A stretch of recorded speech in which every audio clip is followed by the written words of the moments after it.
Well, one of our top stories today impacting a lot of people here. Families of nearly 200 senior citizens just now learning the state could shut down a senior living facility in West Delray Beach.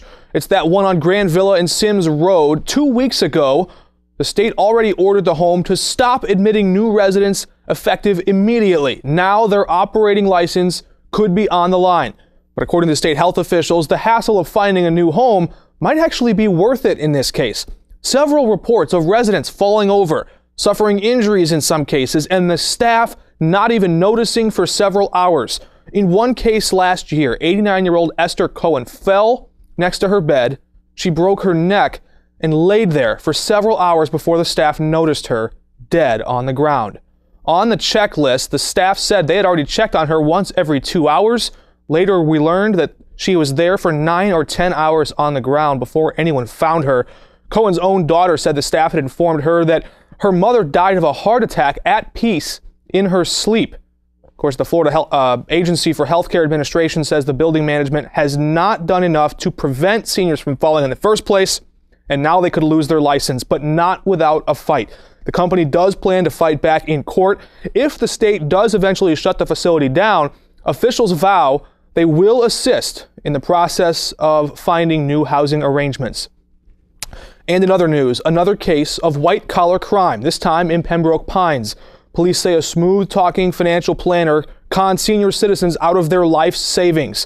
Detectives say 47-year-old Ariel Hernandez plotted and worked his way right next to the lives of several senior citizens living at the Century Village living community.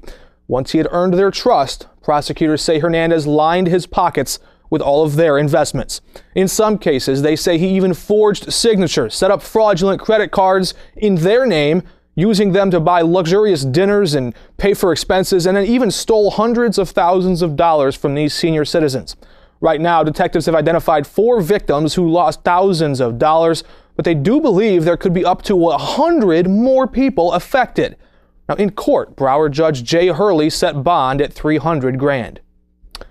And we've heard a lot about the rising cost of owning a home in Florida. Now, that number could go even higher for the working class in Palm Beach County. On Thursday, commissioners in that county voted to remove a cost ceiling on the price of houses in a new development project on the west side of West Palm Beach. When new home construction was booming in South Florida not long ago, Palm Beach County took a long look at the rising costs before eventually capping off those costs for working families.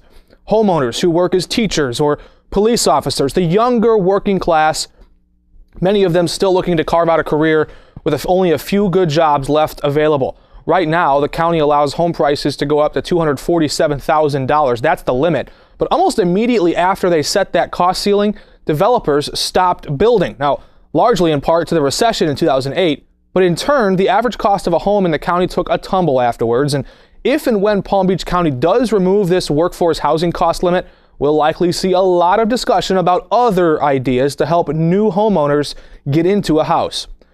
And in other news, 2 top cops in Hollywood dodge criminal charges. That's thanks to a new deal offered by Assistant State Attorney Ryan Kelly. This involves some rather high-ranking officials in that Hollywood Police Department deleting files from the Internal Affairs Department. Of course, that part of the police department supposed to enforce the law for law enforcement. Now those records are gone for good. And Assistant Police Chief Ken Haberland and Major Norris Redding, the 2 men accused, they say it was all just an accident. The 2 officers say they deleted those records inadvertently, but they did agree to pay the cost of the investigation. The 2 officers will have to split the $7,500 tab afterwards. Both officers make over $100,000 a year, and they are now free to return to their original positions in power. Now, you might remember when this case all started out. It all circles back to an election year. Go figure. That's back when Louis Grantee was running for sheriff. Reporters called to ask if any violations or complaints were filed against him. The officers said no, because those complaints had been deleted. Since then, the department did admit Grantee's name did actually show up in 2 separate cases. Grantee, though, lost in a landslide. Playing doctor, oddly, seems to be a popular thing these days. Just last week, we told you about a 16-year-old boy who managed to slip past hospital security, dress up in a lab coat, a stethoscope, even fooling some of the medical staff on site. Now, patients notified the administrators that he looked like a child. Well, now a grown man has pulled the same stunt. But this one's a little bit more serious and a little bit different. You can see him here. 46-year-old John Rubenstein pleads guilty to practicing medicine without a license.